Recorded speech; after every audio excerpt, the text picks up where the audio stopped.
नमस्ते दोस्तों, हिंदखोज डिक्शनरी में आप सबका स्वागत है। आज के इस वीडियो में हम कुछ प्रैक्टिस पेपर सॉल्व करेंगे जिनमें सिनोनिम्स यानी कि समानार्थी या पर्याय शब्द ढूंढना है। इसके लिए हमने आर.एस. अग्रवाल की बुक का एक प्रैक्टिस पेपर सेट लिया है, ठीक है। तो ये आपके अपकमिंग एग्जाम्स के प्रिपरेशंस में भी आपको हेल्पफुल होगा। क्वेश्चन में एक वर्ड दिया होगा और हमको उसके दिए गए ऑप्शंस में से उसका समानार्थी शब्द ढूंढना है, करेक्ट आंसर ढूंढना है। तो चलिए आगे बढ़ते हैं और क्वेश्चंस को सॉल्व करते हैं। साथ ही साथ उनके मीनिंग्स भी समझेंगे ताकि आपको आसानी हो और किसी भी तरह का डाउट ना रहे। पहला वर्ड है ईगर, EAGER, ईगर यानी उत्सुक, कुछ करने के लिए आतुर हो ऐसा। दिए गए ऑप्शंस में देख लेते हैं। ऑप्शन ए है क्लेवर यानी चालाक, एंथुसियास्टिक यानी कि उत्साही होता है। तीसरा वर्ड है क्यूरियस, क्यूरियस यानी कि उत्सुक या जिज्ञासु होता है। और लास्ट में डिवोटेड मीन्स समर्पित होता है। तो करेक्ट आंसर क्या होगा यहाँ?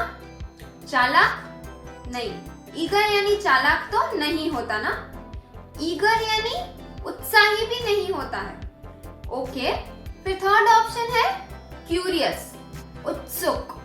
यस, ईगर वर्ड का समानार्थी शब्द या सिनोनिम होगा उत्सुक, curious. So correct answer is option C, curious. I was curious to know what happened next, eager to know what she said. Okay, clear. Next word है प्लेसिड, प्लेसिड यानी शांत, काम या पीसफुल। प्लेसिड का meaning जानते ही यहाँ answer clear हो जा रहा है। करेक्ट गेस किया आपने। सही आंसर होगा काम यानी कि शांत, क्योंकि क्लियर यानी स्पष्ट होता है, एंजॉयबल यानी सुखद होता है और डल यानी सुस्त होता है। और तीनों में से एक भी ऑप्शन प्लेसिड वर्ड से मैच नहीं होते हैं। तो करेक्ट आंसर जैसे कि हमने कहा काम होगा। So correct answer is option B, calm. He has a placid nature, he is so calm. Next word है कोमेमोरेट, कोमेमोरेट यानी स्मरण करना, किसी भी चीज या घटना जो हो चुकी है उसे याद करना। अब मीनिंग समझने के बाद सही ऑप्शन सिलेक्ट करना एकदम ही आसान हो गया यहाँ भी। ऑप्शंस को देखते हैं। समझ आ गया कि करेक्ट आंसर होगा रिमेम्बर यानी कि याद करना। बाकी के ऑप्शंस को हम समझेंगे ताकि हमें पता चले कि उन ऑप्शंस को हमने क्यों एलिमिनेट किया। पहला है बोस्ट यानी कि घमंड करना, फिर मैनिपुलेट यानी कि हेर फेर करना, और हार्मोनाइज यानी सामंजस्य होना। तो ये तीनों वर्ड्स के मीनिंग कोमेमोरेट से नहीं मिल रहे हैं जितना के वर्ड रिमेम्बर मैच हो पा रहा है। क्लियर है? So correct answer is option B, remember. Every year we commemorate our country's independence. Next word है डिफाई यानी पूजा करना। अब ऑप्शन देख लेते हैं। ऑप्शन ए है फेस यानी किसी चीज का सामना करना। ऑप्शन बी है वर्शिप यानी पूजा करना। ऑप्शन सी फ्लैटर यानी किसी की चापलूसी करना। और ऑप्शन डी चैलेंज यानी चुनौती देना। तो इन सब ऑप्शन में डाइफाई से जो वर्ड मैच होता है वो है वर्शिप यानी पूजा करना, किसी को पूजना। So correct answer is option C, worship. Many people deify the leader, they worship them. Next word है एमिनिटीज यानी विशेष तरह की सुख सुविधा, ऐसा जो जिंदगी को आसान और सुखमय बनाता है। ऑप्शंस देखते हैं। ऑप्शन ए है पेजेंट्रीज यानी जुलूस, किसी भी घट चुकी घटना को बढ़ा चढ़ा के बताना, ठीक है। ये वर्ड बिल्कुल ही मैच नहीं करता एमिनिटीज से, तो इसे हम एलिमिनेट कर देंगे। ओके, ऑप्शन बी है प्रिविलेजेस, यानी सुख सुविधा या विशेष अधिकार। वो कहते हैं ना, बॉर्न विथ सिल्वर स्पून, वही। ऑप्शन सी है फैसिलिटीज, यानी सामान्य सुविधाएं, जो जरूरी है उतनी चीजें होना। ऑप्शन डी है कॉर्टियसिस, यानी शिष्टाचार। ये तो कहीं से भी मैच नहीं हो रहा है, तो इसको भी हम एलिमिनेट कर देंगे। अब दो ऑप्शंस के बीच में से हमें एक सिलेक्ट करना है, और वो एक राइट आंसर है ऑप्शन बी प्रिविलेज। यहाँ आप सोच रहे होंगे कि फैसिलिटीज भी तो करेक्ट आंसर हो सकता है, पर नहीं, फैसिलिटीज आंसर नहीं होगा, क्योंकि हमने वो ऑप्शन इसीलिए एलिमिनेट किया क्योंकि फैसिलिटीज यानी सामान्य सुविधा होता है, जितना जरूरी है उतना, और प्रिविलेज यानी विशेष सुविधा होता है, जरूरत से ज्यादा ही। तो प्रिविलेज वर्ड एमिनिटीज से ज्यादा क्लोजली रिलेटेड है। So correct answer is option B privilege. I had privilege to meet president, and this hotel has all the amenities. Next word है disparity, यानी असमानता। ऑप्शंस देखते हैं। ऑप्शन ए है injustice, यानी अन्याय। ऑप्शन बी है unlikeness, यानी समान ना हो ऐसा, असमान जिसे कहते हैं। ऑप्शन सी है partiality, यानी भेदभाव। ऑप्शन डी है डिस्टॉर्शन, यानी कि बात को तोड़ मरोड़ के पेश करना। तो यहाँ करेक्ट आंसर होगा ऑप्शन बी अनलाइकनेस, विच मीन्स जो समान नहीं हो ऐसा, असमानता जैसा, सेम एज डिस्पैरिटी। क्योंकि अन्याय और असमानता में डिफरेंस क्लियरली दिख रहा है, तो वो ऑप्शन एलिमिनेट हो जाता है।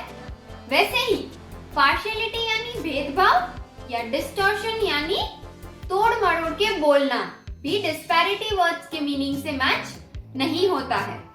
So correct answer is option B अनलाइकनेस।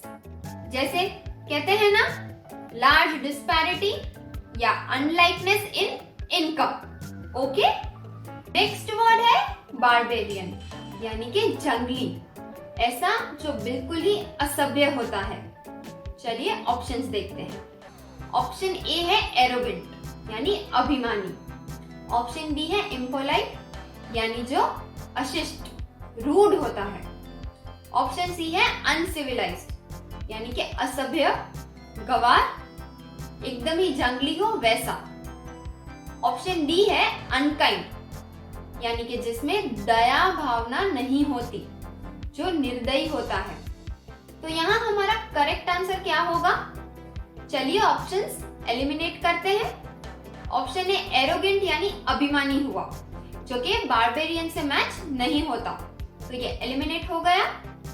Option B है इम्पोलाइट, इसे भी हम एलिमिनेट करेंगे क्योंकि ये लोग रूड होते हैं, और बारबेरियन का मीनिंग होता है कि जो गवार, जंगली हो वैसे, तो ये भी मैच नहीं होता है। ओके, ऑप्शन सी देखते हैं, अनसिविलाइज्ड। यस, करेक्ट सोचा आपने। Uncivilised is correct answer. Uncivilised and barbarian दोनों ही शब्द का मीनिंग होता है असभ्य, गवार, जंगली। अनकाइंड का मीनिंग बिल्कुल ही मैच नहीं करता है, क्लियरली पता चल रहा है, तो वो ऑप्शन एलिमिनेट हो जाता है। So the correct answer is option C uncivilised. Sentence में यूज करके देखते हैं। He is barbarian, he is uncivilised. Clear है?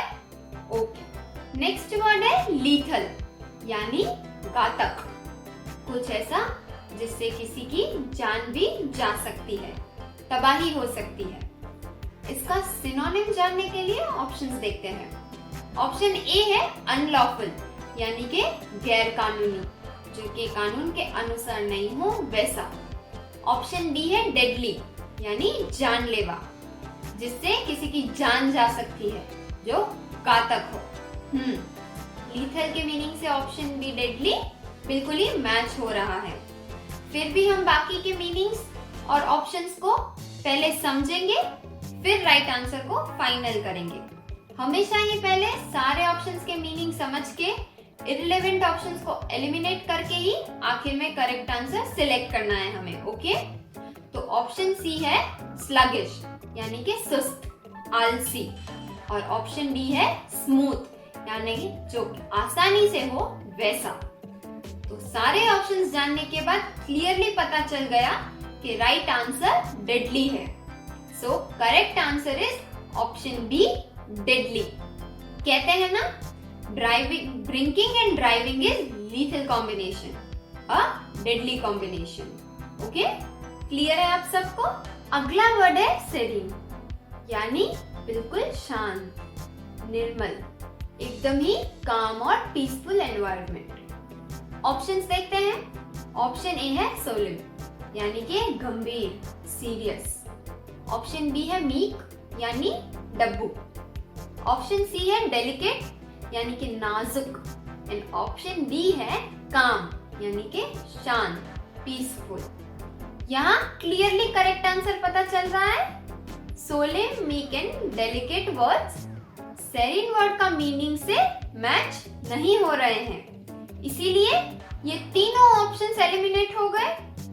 काम और सेरीन एकदम ही सिमिलर है, so the correct answer is option D, calm. Yoga classes helps me remain serene, remain calm। अगला वर्ड है ग्रूसम, यानी भयंकर, डरावना, नापसंद आने वाला। ऑप्शन ए है हेटफुल, यानी जिसे हम घृणा करते हैं, हेट करते हैं। ऑप्शन बी है पेनफुल, यानी कि जो दर्दनाक होता है। ऑप्शन सी है ट्रेजिक, यानी कि दुखद, जो कि दुख का कारण बने। ऑप्शन डी है फ्राइटफुल, यानी कि डरावना। तो यहाँ भी option A, B, C eliminate हो जाता है, क्योंकि ग्रूसम वर्ड से घृणा, दर्दनाक या दुखद वर्ड्स मैच नहीं होते। उन वर्ड्स का मीनिंग ग्रूसम वर्ड से सिमिलर जरा भी नहीं है। ऑप्शन डी फ्राइटफुल वर्ड है, जो कि ग्रूसम वर्ड से मैच होता है, which means भयंकर या डरावना। So the correct answer is option D, frightful।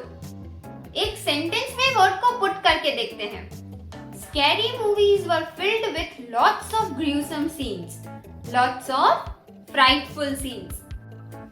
आगे बढ़ते हैं और अगला वर्ड देखते हैं, जो कि है सिक्योर, यानी सुरक्षित, निश्चिंत, ऐसा जहां किसी भी बात की चिंता करने की जरूरत नहीं है। ऑप्शंस देखते हैं। ऑप्शन ए है सीक्रेट, यानी कि गुप्त, रहस्य। ऑप्शन बी है कंफर्टेबल, यानी आरामदायक, सुखद। ऑप्शन सी है सेफ, यानी कि सुरक्षित। और ऑप्शन डी है इंडिपेंडेंट, ये सबको पता है, यानी कि स्वतंत्र। ऑप्शन डी क्लियरली एलिमिनेट हो जा रहा है, क्योंकि सिक्योर वर्ड से ये मैच नहीं करता है। सारे मीनिंग समझ लिए हमने। सिक्योर वर्ड का करेक्ट आंसर क्या होगा देखते हैं। ऑप्शन ए सीक्रेट को हम एलिमिनेट करेंगे, क्योंकि रहस्य और सुरक्षित दोनों ही अलग हुए, मैच नहीं होते हैं। वैसे ही ऑप्शन बी कंफर्टेबल भी एलिमिनेट हो जाता है। ऑप्शन सी सेफ है, यानी कि सुरक्षित, सिक्योर, ये बिल्कुल ही मैच हो रहा है। So the correct answer is option safe, यानी कि सुरक्षित, सिक्योर, निश्चिंत। My job is secure, it's safe. Next word है टायरनी, यानी अत्याचार, ऐसा जो बहुत ही क्रूर है, सब पे काफी अत्याचार करता हो, जुल्म करता हो। ऑप्शंस देखते हैं। ऑप्शन ए है मिसरूल, यानी कि बुरा शासन, कानून का गलत उपयोग करना। ऑप्शन बी है पावर, यानी कि शक्ति, सत्ता। ऑप्शन सी मैडनेस, यानी पागलपन। ऑप्शन डी क्रूएलिटी, यानी क्रूरता, दयाहीन, एकदम ही निर्दयी। और ऑप्शन डी एकदम ही मैच हो रहा है टायरनी से। मिसरूल, power and madness words clearly tyranny से मैच नहीं हो रहे हैं, सो उन्हें हम एलिमिनेट कर देंगे। So the right answer is option D, cruelty. One should never tolerate tyranny और क्रुएलिटी। करेक्ट। नेक्स्ट वर्ड है ऑब्लिगेटरी, यानी अनिवार्य, जिसे करना ही पड़ता है, जो आवश्यक है। ऑप्शन ए है यूजफुल, यानी उपयोगी। ये तो मैच नहीं होता, इसे एलिमिनेट करके आगे बढ़ेंगे। ओके। ऑप्शन बी है रिक्वायर्ड, यानी आवश्यक। ऑप्शन सी स्टबन, यानी जिद्दी।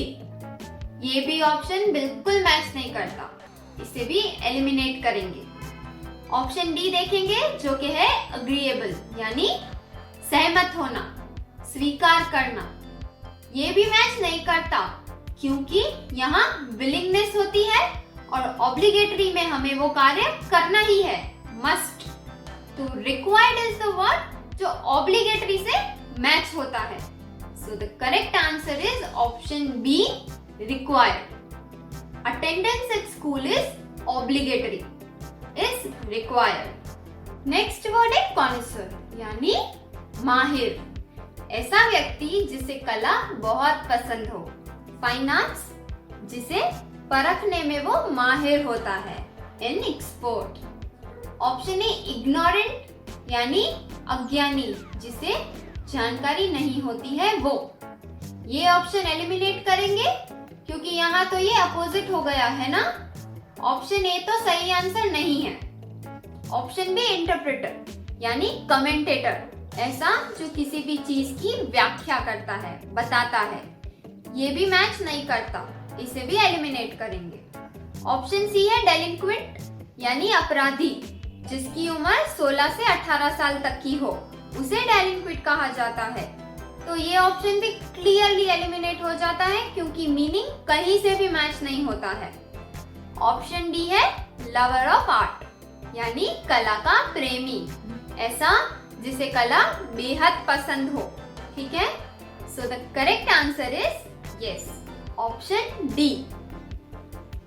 Zane is connoisseur of fine art. He is a lover of art. Next word है impetuous, यानी अविवेकी।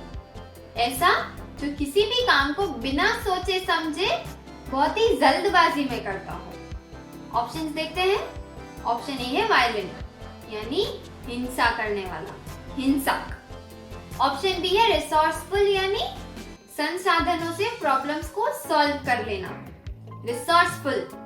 ऑप्शन सी है प्लीजिंग, यानी जो मन को भाता है, सुखद हो। ऑप्शन डी है रैश, यानी जल्दबाज, उतावला, बिना सोचे समझे कुछ भी करना। सारे ऑप्शंस के मीनिंग समझने के बाद ऑप्शन ए वायलेंट, हिंसा, को हम एलिमिनेट करेंगे। रिसोर्सफुल भी मैच नहीं हो रहा है, ना ही प्लीजिंग मैच हो रहा है। इन सबका मीनिंग अलग ही है, इसीलिए ऑप्शन ए, बी, सी को हम एलिमिनेट करेंगे। So the correct answer is option D, rash, जल्दबाज, उतावला, अविवेकी। I may regret my impetuous decision, my rash decision. Next word है nebulous, यानी अस्पष्ट, धुंधला, ऐसा जो स्पष्ट दिखाई नहीं देता, वेग। ऑप्शन ए है टाइनी, यानी कि एकदम ही छोटा सा, नन्हा। ऑप्शन बी है वेग, यानी कि धुंधला, जो कि स्पष्ट तरह से नहीं दिख पाता, वैसा। ऑप्शन सी इनसिग्निफिकेंट, यानी जो महत्वपूर्ण नहीं होता। ऑप्शन डी इनएडिक्वेट, यानी अपर्याप्त। वैसे तो मीनिंग जानते ही राइट आंसर वेग है, पता चल गया था। यस, वेग ऑप्शन सही आंसर है। बाकी के ऑप्शंस को हमने एलिमिनेट क्यों किया, देखते हैं। टाइनी यानी छोटा सा, अस्पष्ट, नेबुलस से मैच नहीं करता। वैसे ही इनसिग्निफिकेंट और इनएडिक्वेट वर्ड्स के मीनिंग भी नेबुलस से जरा भी मैच नहीं कर रहे, जैसे कि हमने समझा। So clearly correct answer is option B, vague, अस्पष्ट, धुंधला। After car accident his memories were quite nebulous, quite vague. यानी कि क्रोध, गुस्सा।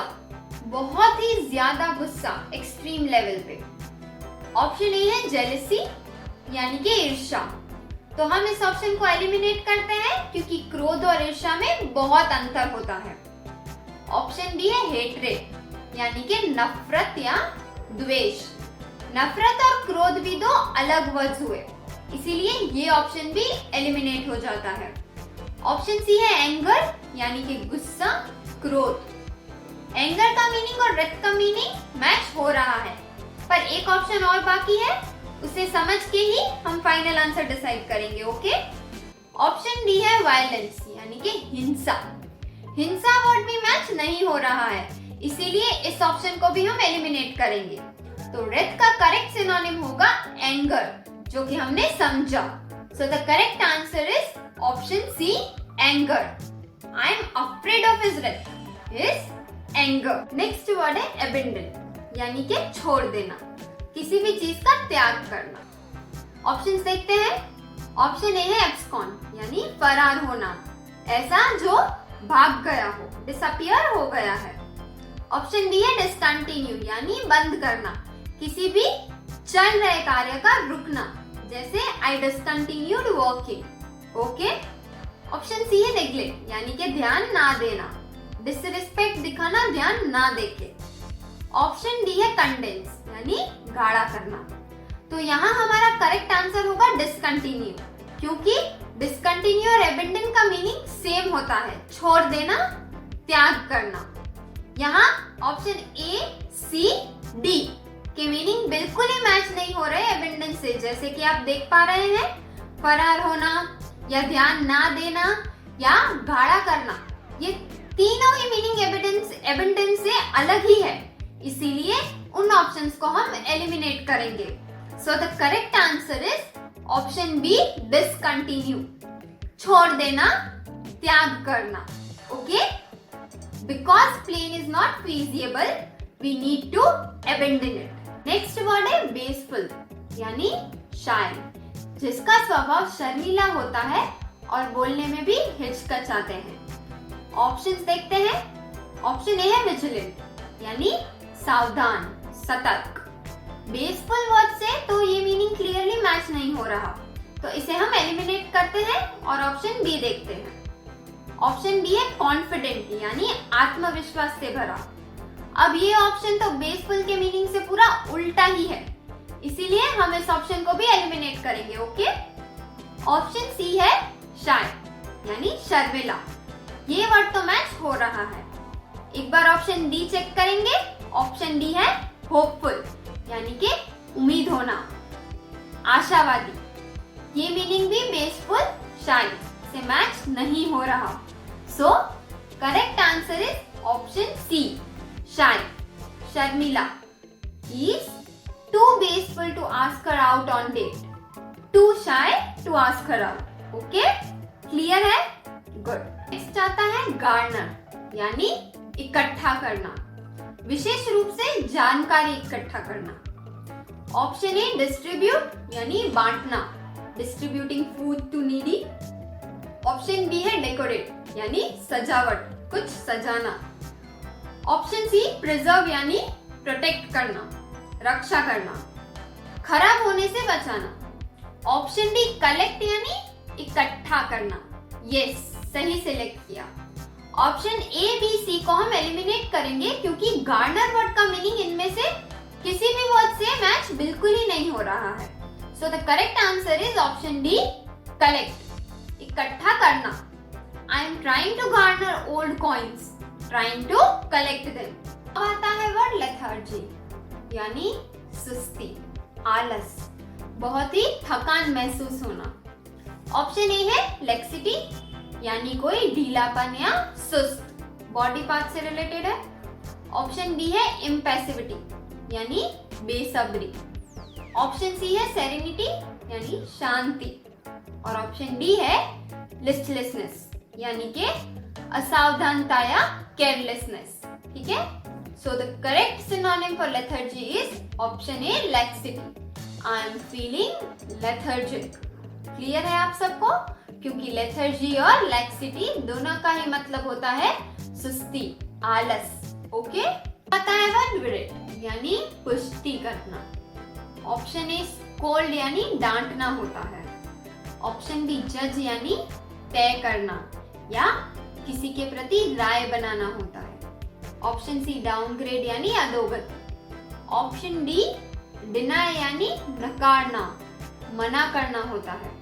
तो इन सब ऑप्शंस में जिसका मीनिंग वर्ड से मिलता है वो है ऑप्शन बी जज, यानी कि कोई चीज को तय करना या पुष्टि करना होता है। बाकी सारे ऑप्शंस एलिमिनेट करते हैं क्योंकि किसी का भी मीनिंग पुष्टि करना मीनिंग से मैच नहीं होता है।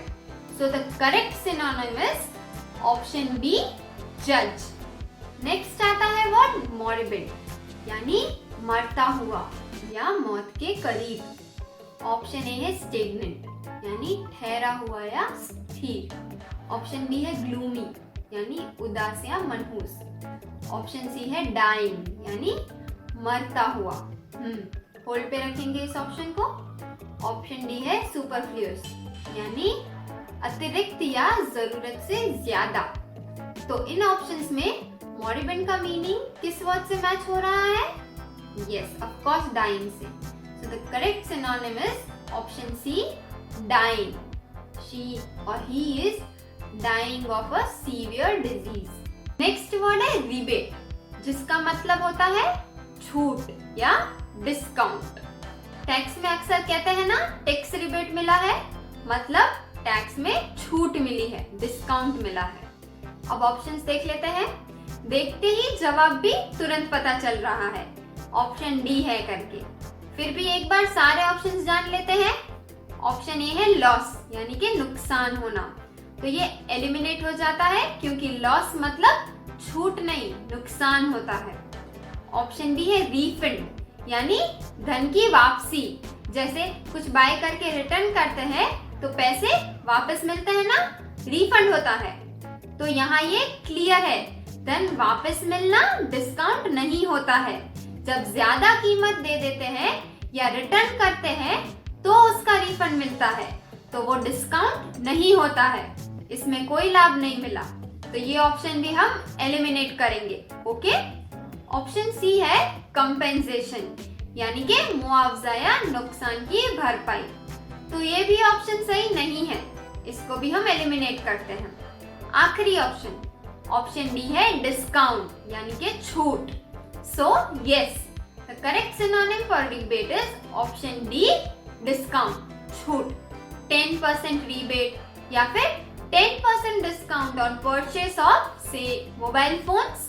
सेशन का आखिरी वर्ड है बीमॉन यानी कि रोना या शोक करना।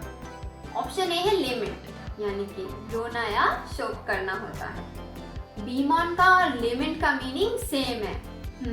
सो ये करेक्ट आंसर है, हो सकता है। फिर भी बाकी के ऑप्शंस के मीनिंग समझते ही फाइनल आंसर सिलेक्ट करेंगे जैसे कि हमने कहा था। तो ऑप्शन बी है सूद यानी कि शांत करना होता है, ना कि रोना। तो ये ऑप्शन को हम एलिमिनेट कर देते हैं, मीनिंग उल्टा ही हो गया यहाँ। ऑप्शन सी है डिनाउंस यानी आरोप लगाना या निंदा करना, तो ये भी मैच नहीं हो रहा है, इस ऑप्शन को भी एलिमिनेट करते हैं। लास्ट ऑप्शन डी है लोथ यानी नापसंद करना। अब पसंद करते हैं अगर कुछ तो रोते थोड़ी ना है, थोड़ी ना शोक करेंगे, क्लियरली ये ऑप्शन भी एलिमिनेट हो जाता है। तो हम सही थे। Correct synonym of bemoan is option A lament. Farmers bemoan their loss. ये था हमारा आज का सेशन। उम्मीद है इस सेशन से आपको एग्जाम्स का प्रिपरेशन करने में काफी मदद मिलेगी। और भी क्वेश्चंस हम जल्दी लाएंगे और हम फिर जरूर मिलेंगे। तो अगर पसंद आया हो तो इस वीडियो को लाइक, शेयर और कमेंट जरूर कीजिएगा। हमारे चैनल को भी सब्सक्राइब कर लीजिए और बेल आइकन को भी तुरंत प्रेस कर लीजिए ताकि हमारे अपकमिंग नोटिफिकेशंस आपको तुरंत मिलते रहे। तो अब हम फिर मिलेंगे नए वीडियो के साथ। धन्यवाद।